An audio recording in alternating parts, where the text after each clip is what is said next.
Hey guys, Hindi साहित्य संगम के YouTube channel पर आप सभी का बहुत बहुत स्वागत है।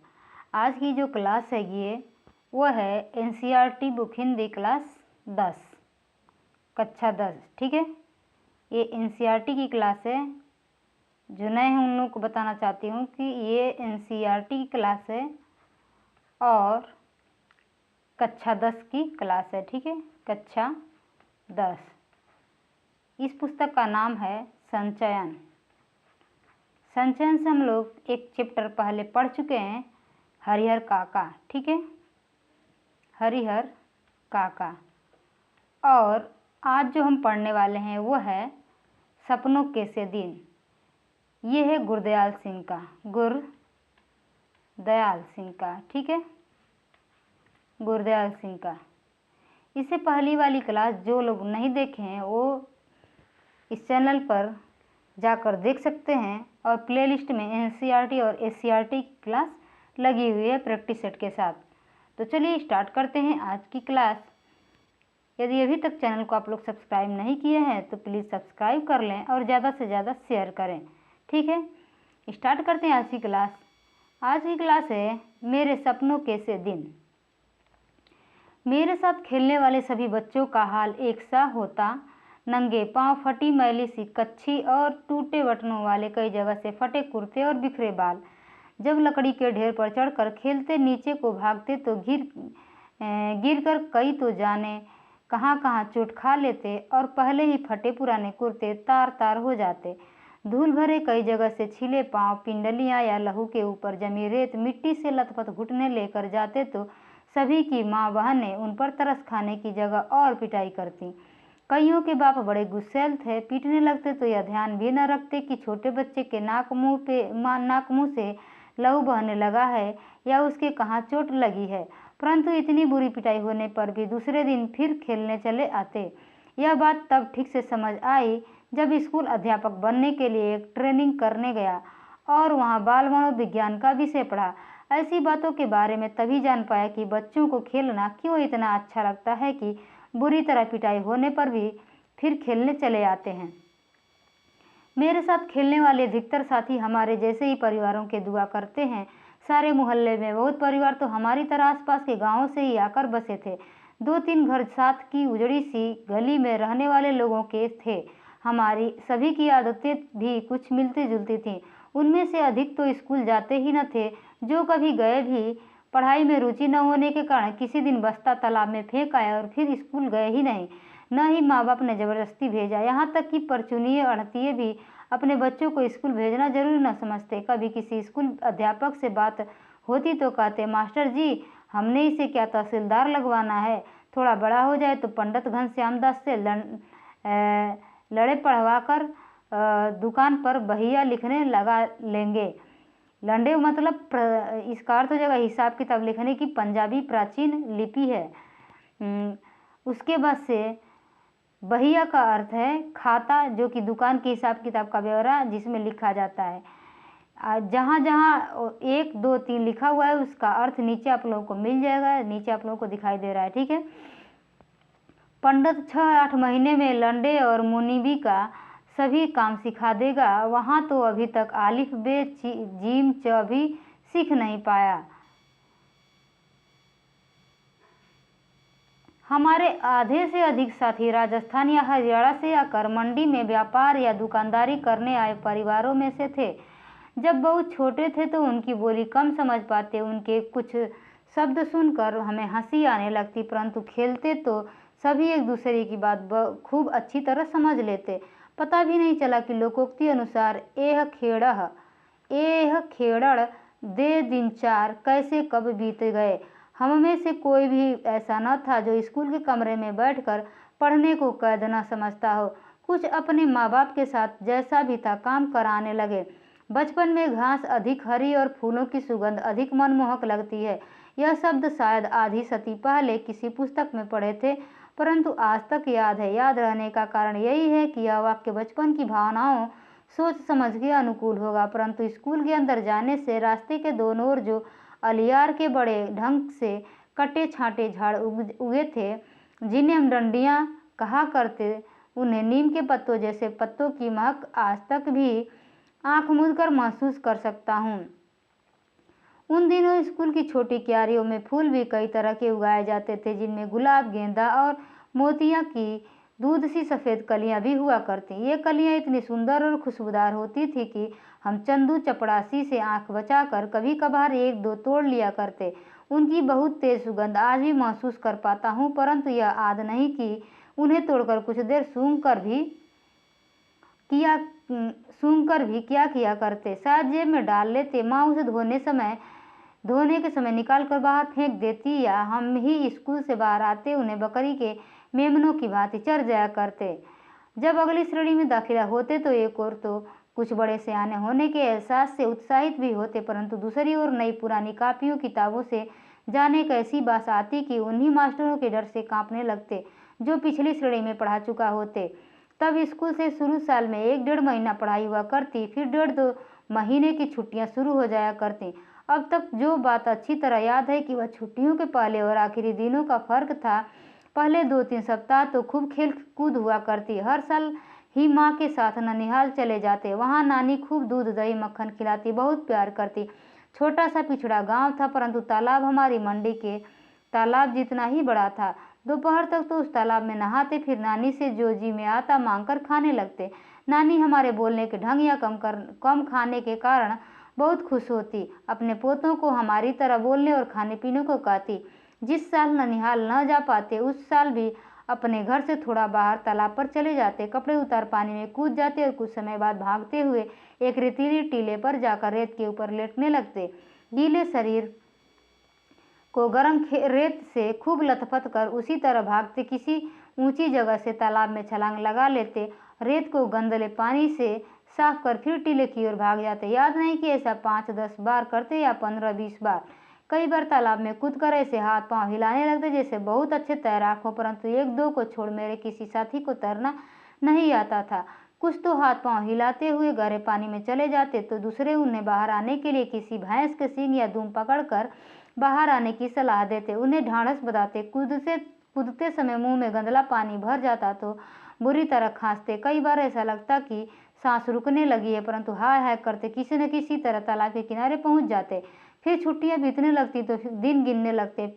प्रत्येक दिन डर बढ़ता चला जाता। खेल कूद और तालाब में नहाना भी भूलने लगता। मास्टरों ने जो छुट्टियों में करने के लिए काम दिया होता उसका हिसाब लगाने लगते। जैसे हिसाब के मास्टर जी 200 से कम सवाल कभी न बताते। मन में हिसाब लगाते कि यदि 10 सवाल रोज निकाले तो 20 दिन में पूरे हो जाएंगे। जब ऐसा सोचना शुरू करते तो छुट्टियों का 1 महीना बाकी हुआ करता। एक एक दिन गिनते, 10 दिन खेल कूद में और 20 बीत जाते। स्कूल की पिटाई का डर और बढ़ने लगता, परंतु डर भुलाने के लिए सोचते कि 10 की क्या बात, सवाल तो 15 भी आसानी से रोज निकाले जा सकते हैं। जब ऐसा हिसाब ही लगाने लगते तो छुट्टियां कम होते होते जैसे भागने लगती, दिन बहुत छोटे लगने लगते। ऐसा महसूस होता जैसे सूरज भागकर दोपहरी में ही छिप जाता हो। जैसे जैसे दिन छोटे होने लगते स्कूल का भय बढ़ने लगता। हमारे कितने ही सहपाठी ऐसे भी होते जो छुट्टियों का काम करने की बजाय मास्टरों की पिटाई अधिक सस्ता सौदा समझते। हम जो पिटाई से बहुत डरा करते उन बहादुरों की भांति ही सोचने लगते। ऐसे समय हमारा सबसे बड़ा नेता ओमा हुआ करता था। हम सभी उसके बारे में सोचते कि हमारे में उस जैसा कौन था। कभी भी उस जैसा लड़का दूसरा नहीं ढूंढ पाते थे। उसकी बातें, गालियां, मारपीट का ढंग तो अलग था ही, उसकी सख्त सुलह सबसे अलग थी। हाड़ी जितना बड़ा सिर, उसके ठिगने 4 बालिश्त के शरीर पर ऐसा लगता जैसे बिल्ली के बच्चे के माथे पर तरबूज रखा हो। इतने बड़े सिर में नारियल की सी आंखों वाला बंदरिया के बच्चे जैसा चेहरा और भी अजीब लगता। लड़ाई वह हाथ पांव नहीं सिर से किया करता था। जब सांड की भांति फुकारता, सिर झुकाकर किसी के पेट या छाती में मार देता तो उससे दुगुने तिगुने शरीर वाले लड़के भी पीड़ा से चिल्लाने लगते। हमें डर लगता कि किसी की छाती की पसली ही न तोड़ डाले। उसके सिर की टक्कर का नाम हमने रेल बब्बा रखा हुआ था। रेल के कोयले से चलने वाले इंजन की भांति बड़ा और भयंकर ही तो था। हमारा स्कूल बहुत छोटा था। केवल छोटे छोटे 9 कमरे थे जो अंग्रेजी के अक्षर एच की भांति बने थे। दाईं ओर पहला कमरा हेडमास्टर श्री मदन मोहन शर्मा जी का था, जिसके दरवाजे के आगे हमेशा चिक लटकी रहती। स्कूल की प्रेयर प्रार्थना के समय वह बाहर आते तो सीधी कतारों में कद के अनुसार खड़े लड़कों को देख उनका गोरा चेहरा खिल उठता। सारे अध्यापक लड़कों की तरह ही कतार बांधकर उनके पीछे खड़े होते। केवल मास्टर प्रीतम चंद पीटी लड़कों को कतारों के पीछे खड़े खड़े यह देखते थे कि कौन सा लड़का कतार में ठीक नहीं खड़ा। उनकी घुड़की तथा ठुड्डों के भय से हम सभी कतार के पहले और आखिरी लड़के का ध्यान रखते, सीधे कतार में बने रहने का प्रयत्न करते। सीधी कतार के साथ साथ हमें यह ध्यान भी रखना होता था कि आगे पीछे खड़े लड़कों के बीच की दूरी भी एक सी हो। सभी लड़के उस पीटी से बहुत डरते, क्योंकि उन जितना सख्त अध्यापक न कभी किसी ने देखा न सुना। यदि कोई लड़का अपना सिर भी इधर उधर हिला लेता या पाँव से दूसरी पिंडली खुजलाने लगता तो वह उसकी ओर बाघ की तरह झपट पड़ते और खाल खींचने के मुहावरे को प्रत्यक्ष करके दिखा देते। परंतु हेडमास्टर शर्मा जी उसके बिल्कुल उलट स्वभाव के थे। वह 5वीं और 8वीं श्रेणी को अंग्रेजी स्वयं पढ़ाया करते थे। हमारे में से किसी को भी याद न था कि 5वीं श्रेणी में कभी भी उन्हें किसी गलती के कारण किसी की चमड़ी उधेड़ते देखा या सुना हो। चमड़ी उधेड़ना हमारे लिए बिल्कुल ऐसा शब्द था जैसे हमारे सरकारी मिडिल स्कूल का नाम। अधिक से अधिक वह गुस्से से बहुत जल्दी आंखें झपकते, अपने लंबे हाथ की उल्टी उंगलियों से एक चपत हमारी गाल पर मार देते तो मेरे जैसे सबसे कमजोर शरीर वाले भी सिर झुकाकर मुंह नीचा किए हंस देते। वह चपत तो जैसे हमें भाई भीखे की नमकीन पापड़ी जैसी मज़ेदार लगती जो तब पैसे की शायद 2 आ जाया करती थी। परंतु तब भी स्कूल हमारे लिए ऐसी जगह न थी जहाँ खुशी से भागे जाएं। पहली कच्ची श्रेणी से लेकर 4थी श्रेणी तक केवल 5-7 लड़कों को छोड़ हम सभी रोते चिल्लाते ही स्कूल जाया करते। परंतु कभी कभी ऐसी सभी स्थितियों के रहते स्कूल अच्छा भी लगने लगता। जब स्काउटिंग का अभ्यास करवाते समय पीटी साहब नीली पीली झंडियाँ हाथों में पकड़ाकर 1 2 3 कहते झंडियाँ ऊपर नीचे दाएं बाएं करवाते तो हवा में लहराती और फड़फड़ाती झंडियों के साथ खाकी वर्दियों तथा गले में 2 रंगे रुमाल लटकाए अभ्यास किया करते। हम कोई गलती न करते तो वह अपनी चमकीली आंखें हल्के से झपकाते, कहते शाबाश, वेल बिगिन अगेन 1 2 3 3 2 1। उनकी एक शाबाश ऐसे लगने लगती जैसे हमने किसी फौज के सामने तमगे जीत लिए हों। कभी यही एक शाबाशी सभी मास्टरों की ओर से हमारी सभी कापियों पर साल भर की लिखी गुड्डो गुड का बहुवचन से अधिक मूल्यवान लगने लगती। कभी ऐसा भी लगता कि कई साल की सख्त मेहनत से प्राप्त की पढ़ाई से भी पीटी साहिब की डिसिप्लिन में रहकर प्राप्त की गुडविल बहुत बड़ी थी। परंतु यह भी एहसास रहता कि जैसे गुरुद्वारे का भाई जी कथा करते समय बताया करता कि सती गुरु के भय से ही प्रेम जागता है, ऐसे ही पीटी साहब के प्रति हमारी प्रेम की भावना जग जाती। यह ऐसा भी है कि आपको रोज फटकारने वाला कोई अपना यदि साल भर के बाद एक बार शाबाश कह दे तो यह चमत्कार सा लगने लगता है। हमारी दशा भी कुछ ऐसी हुआ करती। हर वर्ष अगली श्रेणी में प्रवेश करते समय मुझे पुरानी पुस्तकें मिला करती। हमारे हेडमास्टर शर्मा जी एक लड़के को उसके घर जाकर पढ़ाया करते थे। वे धनाढ़ लोग थे। उनका लड़का मुझसे 1-2 साल बड़ा होने के कारण मेरे से एक श्रेणी आगे रहा। हर साल अप्रैल में जब पढ़ाई का नया साल आरंभ होता तो शर्मा जी उसकी 1 साल पुरानी पुस्तकें ले आते। हमारे घर में किसी को भी पढ़ाई में दिलचस्पी न थी। यदि नई किताबें लानी पड़ती जो तब 1-2 रुपये में आ जाया करती तो शायद इसी बहाने पढ़ाई 3री-4थी श्रेणी में ही छूट जाती। कोई 7 साल स्कूल में रहा तो एक कारण पुरानी किताबें मिल जाना भी था। कापियों, पेंसिल होल्डर या शाही दवात में भी मुश्किल से 1-2 रुपये साल भर में खर्च हुआ करते। परंतु उस जमाने में 1 रुपया भी बड़ी मुश्किल से बहुत बड़ी रकम हुआ करती थी। 1 रुपया भी बहुत बड़ी रकम हुआ करती थी। 1 रुपये में 1 सेर घी आया करता और 2 रुपये की 1 मन 40 सेर गंदम। इसी कारण खाते पीते घरों के लड़के ही स्कूल जाया करते। हमारे परिवारों में मैं पहला लड़का था जो स्कूल जाने लगा था। परंतु किसी भी नई श्रेणी में जाने का ऐसा चाव कभी भी महसूस नहीं हुआ जिसका जिक्र कुछ लड़के किया करते। अजीब बात थी कि मुझे नई कापियों और पुरानी किताबों में से ऐसी गंध आने लगती कि मन बहुत उदास होने लगता था। इसका ठीक कारण तो कभी समझ में नहीं आया। परंतु जितनी भी मनोविज्ञान की जानकारी है, इस अरुचि का कारण यही समझ में आया कि आगे की श्रेणी की कुछ मुश्किल पढ़ाई और नए मास्टरों की मारपीट का भय ही कहीं भीतर जमकर बैठ गया था। सभी तो नए न होते थे, परंतु 2-3 हर साल ही वह होते जो कि छोटी श्रेणी में नहीं पढ़ाते थे। कुछ ऐसी भी भावना थी कि अधिक अध्यापक एक साल में ऐसी अच्छी अपेक्षा करने लगते कि जैसे हम हरफन मौला हो गए हों। यदि उनकी आशाओं पर पूरे नहीं हो पाते तो कुछ तो जैसे चमड़ी उधेड़ देने को तैयार रहते। इन्हीं कुछ कारणों से केवल किताबों कापियों की गंध से ही नहीं, बाहर के बड़े गेट से 10-15 गज दूर स्कूल के कमरों तक रास्ते के दोनों ओर जो आलियार के झाड़ उगे थे उनकी गंध भी मन उदास कर दिया करती। परंतु स्कूल 1-2 कारणों से अच्छा भी लगने लगा था। मास्टर प्रीतम चंद जब हम स्काउटों को परेड करवाते तो लेफ्ट राइट की आवाज़ या मुंह में ली व्हिसिल से मार्च कराया करते। फिर राइट टर्न या लेफ्ट टर्न या अबाउट टर्न कहने पर छोटे छोटे बूटों की एड़ियों पर दाएं बाएं या एकदम पीछे मुड़कर बूटों की ठक ठक करते अकड़ कर चलते तो लगता जैसे हम विद्यार्थी नहीं बहुत महत्वपूर्ण आदमी हो, फौजी जवान। दूसरे विश्व युद्ध का समय था, परंतु हमारी नागा रियासत का राजा अंग्रेजों ने 1923 में गिरफ्तार कर लिया था और तमिलनाडु में कोडाईकेनाल में ही जंग शुरू होने से पहले उसका देहांत हो गया था।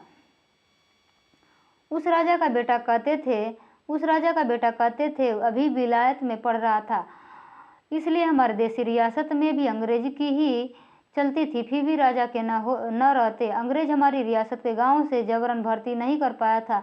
लोगों को फौज में भर्ती करने के लिए जब कुछ अफसर आते तो उनके साथ कुछ नौटंकी वाले भी हुआ करते। वे रात को खुले मैदान में शामियाने लगाकर लोगों को फौज के सुख आराम बहादुर के दृश्य दिखाकर आकर्षित किया करते।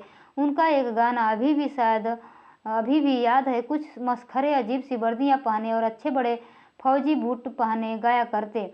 भर्ती हो जा रे रंगरूट, भर्ती हो जा रे, अठे मिले सै टूटे लीतर, उठे मिले दे बूट, भर्ती हो जा रे रंगरूट, अठे पहन सै फटे पुराने, उठे मिलेंगे सूट, भर्ती हो जा रे रंगरूट। इन्हीं बातों से आकर्षित तो कुछ नौजवान भर्ती के लिए तैयार हो जाया करते। कभी कभी हमें भी महसूस होता कि हम भी फौजी जवानों से कम नहीं। धोबी की धूली वर्दी और पालिश किए बूट और जुराबों को पहने जब हम स्काउटिंग की परेड करते तो लगता हम फौजी ही हैं। मास्टर प्रीतम चंद को स्कूल के समय में कभी भी हमने मुस्कुराते या हंसते न देखा था। उनका ठिगना कद, दुबला पतला परंतु गठीला शरीर, माता के दागों से भरा चेहरा और बाज सी तेज आंखें, खाकी वर्दी, चमड़े के चौड़े पंजों वाले बूट, सभी कुछ ही भयभीत करने वाला हुआ करता। उनके बूटों की ऊंची एड़ियों के नीचे भी खुरियां लगी रहती जैसे तांगे के घोड़े के पैरों में लगी रहती हैं। अगले हिस्से में पंजों के नीचे मोटे सिरों वाले कील ठुके होते। यदि वह सख्त जगह पर भी चलते तो खुरियों और कीलों के निशान वहां भी दिखाई देते। हम ध्यान से देखते, इतने बड़े और भारी बूट पहनने के बावजूद उनके टखनों में कहीं मोच तक नहीं आती थी। उनको देखकर हम यदि घर वालों से बूटों की मांग करते तो माँ बाप यही कहते कि टखने टेढ़े हो जाएंगे, सारी उम्र सीधे न चल पाओगे। मास्टर प्रीतम चंद से हमारा डरना तो स्वाभाविक था, परंतु हम उनसे नफरत भी करते थे। कारण तो उसका मारपीट था। हम सभी को जो मेरी उम्र के हैं वह दिन नहीं भूल पाया जिस दिन वह हमें चौथी श्रेणी में फारसी पढ़ाने लगे थे। हमें उर्दू का तो तीसरी श्रेणी तक अच्छा अभ्यास हो गया था, परंतु फारसी तो अंग्रेजी से भी मुश्किल थी। अभी हमें पढ़ते 1 सप्ताह भी न हुआ होगा कि प्रीतमचंद ने हमें एक शब्द रूप याद करने को कहा और आदेश दिया कि कल इसी घंटी में जबानी सुनेंगे। हम सभी घर लौटकर रात देर तक उसी शब्द रूप को बार बार याद करते रहे, परंतु केवल 2-3 ही लड़के थे जिन्हें आधी या कुछ अधिक शब्द रूप याद हो पाया। दूसरे दिन बारी बारी सबको सुनाने के लिए कहा तो एक भी लड़का न सुना पाया। तभी मास्टर जी गुर्राए, सभी कान पकड़ो। हमने झुककर टांगों के बीचों से बाहें निकाल कर कान पकड़े तो वह गुस्से से चीखे, पीठ ऊंची करके कान पकड़ने से 3-4 मिनट में ही टांगों में जलन होने लगती थी। मेरे जैसे कमजोर तो टांगों के थकने से कान पकड़े हुए गिर पड़ते। जब तक मेरी और हरवंश की बारी आई तब तक हेडमास्टर शर्मा जी अपने दफ्तर में आ चुके थे। जब हमें सजा दी जा रही थी तो उसके कुछ समय पहले शर्मा जी स्कूल की पूरब की ओर बने सरकारी अस्पताल में डॉक्टर कपलास से मिलने गए थे। वह दफ्तर के सामने की ओर चले गए। आते ही जो कुछ उन्होंने देखा वह सहन नहीं कर पाए। शायद यह पहला अवसर था कि वह प्रीतम चंद की उस बर्बरता को सहन न कर पाए। बहुत उत्तेजित हो गए थे। What are you doing? Is it the way to punish the students of your 4th class? Stop it at once. हमें तब अंग्रेजी नहीं आती थी क्योंकि उस समय 5वीं श्रेणी से अंग्रेजी पढ़ानी शुरू की जाती थी, परंतु हमारे स्कूल के 7वीं 8वीं श्रेणी के लड़कों ने बताया कि शर्मा जी ने कहा था, क्या करते हैं, क्या चौथी श्रेणी को सजा देने का यह ढंग है, इसे फौरन बंद करो। शर्मा जी गुस्से से कांपते हुए बरामदे से ही अपने दफ्तर में चले गए थे। फिर जब प्रीतम चंद कई दिन स्कूल नहीं आए तो यह बात सभी मास्टरों की जुबान पर थी कि हेडमास्टर शर्मा जी ने उन्हें मुअत्तल करके अपनी ओर से आदेश लिख कर मंजूरी के लिए हमारी रियासत की राजधानी नाभा भेज दिया है। वहाँ हरजी लाल नाम के महकमाए तालीम के डायरेक्टर थे, जिनसे ऐसे आदेश की मंजूरी आवश्यक थी। उन दिन के बाद यह पता होते हुए भी कि पीटी प्रीतम चंद को जब तक नाभा से डायरेक्टर बहाल नहीं करेंगे तब तक वह स्कूल में कदम नहीं रख सकते। जब भी फारसी की घंटी बजती तो हमारी छाती धक धक करती, फटने को आती। परंतु जब तक शर्मा जी स्वयं या मास्टर नवहरिया राम जी कमरे में फारसी पढ़ाने न आ जाते, हमारे चेहरे मुरझाए रहते। फिर कई सप्ताह तक पीटी मास्टर स्कूल नहीं आए। पता चला कि बाजार में एक दुकान के ऊपर उन्होंने जो छोटी छोटी खिड़कियों वाला चौबारा किराए पर ले रखा था, वही आराम से रह रहे थे। कुछ 7वीं 8वीं के विद्यार्थी में बताया करते कि उन्हें मुअत्तल होने की रत्ती भर भी चिंता नहीं थी। पहले की ही तरह ही आराम से पिंजरे में रखे 2 तोतों को दिन में कई बार भिगो कर रखे बादामों की गिरियों का छिलका उतार कर उन्हें खिलाते, उनसे बातें करते रहते हैं। उनके वे तोते हमने भी कई बार देखे थे। हम उन बड़े लड़कों के साथ उनके चौबारे में गए थे, जो लड़के पीटी साहब के आदेश पर उनके घर का काम करने जाया करते। परंतु हमारे लिए यह चमत्कार ही था कि जो प्रीतम चंद बिल्ला मार मार कर हमारी चमड़ी तक उधेड़ देते, वह अपने तोतों से मीठी मीठी बातें कैसे कर लेते थे। क्या तोतों को उनकी दहकती भूरी आंखों से भय न लगता था? हमारी समझ में ऐसी बातें तब नहीं आ पाती थी, बस एक तरह इन्हें अलौकिक ही मानते थे।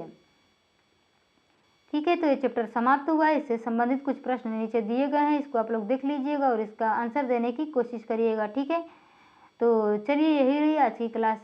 मिलते हैं अगली क्लास में एक नए चैप्टर के साथ। और जिस किसी को इसका PDF चाहिए वो व्हाट्सएप ग्रुप में अपने को व्हाट्सएप पे अपना मैसेज करें। एक मैसेज करने से आपको ग्रुप में ऐड कर दिया जाएगा और उसी ग्रुप में ये मैसेज या PDF जो भी हो दिया जाता है। ठीक है, वहाँ से आप लोग PDF को डाउनलोड करके पढ़ सकते हैं। तो चलिए मिलते हैं अगली क्लास में, तब तक के लिए धन्यवाद।